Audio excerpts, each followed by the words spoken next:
मोहम्मद अली साहब पूछते हैं, क्या ज़ेर नाफ बाल सिर्फ शर्मगाह के ऊपर से साफ़ करना काफ़ी है, और अगर टांगों पर जहां शर्मगाह छूती है वहां से बाल साफ़ न किए जाएं तो क्या नमाज कबूल होगी या ये गुनाह है? बहुत ही मुनासिब इन्होंने सवाल किया है ज़रूरत के एतबार से कि देखिए हदीस पाक में इस बात का हुक्म आता है कि खम्सुम मिनल फ़ित्रा अशरुम मिनल फ़ित्रा, 10 बातें फ़ितरत में से दाखिल हैं। उन्हीं में से एक चीज़ है अल इस्तिहदाद, के ज़ेर नाफ बालों का, यानी जिस्म में बाज़ जगह ऐसी होती है जहाँ पर ज़ायद बाल आते हैं और वो ज़ायद बाल बाज़ मरतबा गंदगी का और इसी तरह नापाकी का ज़रिया बन जाते हैं, तो उसका शरीयत ने उसको साफ़ करने का, ख़त्म करने का हुक्म दिया है। 40 दिन की उसकी मियाद मुकर्रर की है कि 40 दिन से ज़्यादा अगर कोई इसकी सफाई नहीं करता है तो फिर ज़ाहिर है कि इससे इसकी नमाज पर असर पड़ेगा, नमाज कबूल नहीं होगी।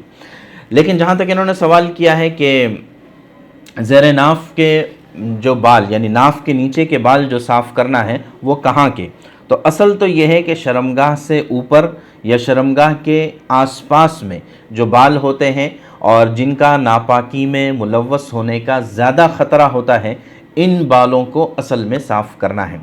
और असल चीज़ तो यही है, इसलिए कि पाक रहना ये मुसलमान की ज़िम्मेदारी है, फ़र्ज़ है। और फिर मुसलमान को नमाज़ पढ़ना होता है तो नमाज की भी शराइत में से है बदन का पाक होना। तो बाज़ मरतबा ये बाल मुखिल बन जाते हैं सफाई में, पाकीज़गी में, तो इस वजह से इन बालों को साफ़ करने का और ख़त्म करने का हुक्म दिया गया है। अलबत्ता इनका ख़ास तौर से सवाल ये है कि टांगों के दरमियान भी, यानी जहाँ पर शर्मगाह छूती है, क्या वहाँ की भी सफाई करना ज़रूरी है? तो उसका जवाब ये है कि इसका दारोमदार इस पर है कि हर आदमी की फ़ितरत और हर आदमी की जिल्द और हर आदमी का जिस्म अलग अलग होता है, तो लिहाजा इसका दारोमदार इस पर है कि क्या वहाँ पर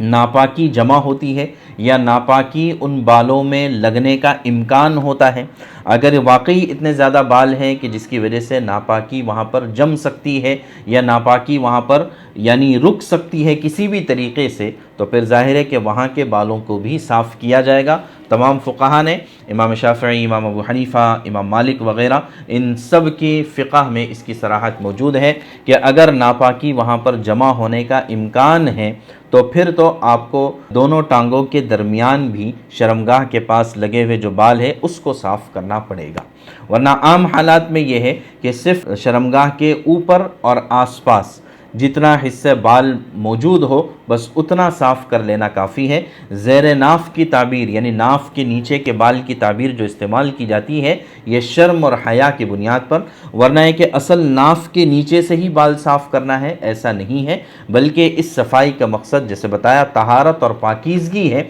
और तहारत हमारे यहाँ पर इबादात में शर्त होती है, इस वजह से इन बालों को साफ़ करने का हुक्म दिया गया है। उम्मीद है इंशाअल्लाह इतनी वजाहत आपके लिए काफ़ी हो जाएगी।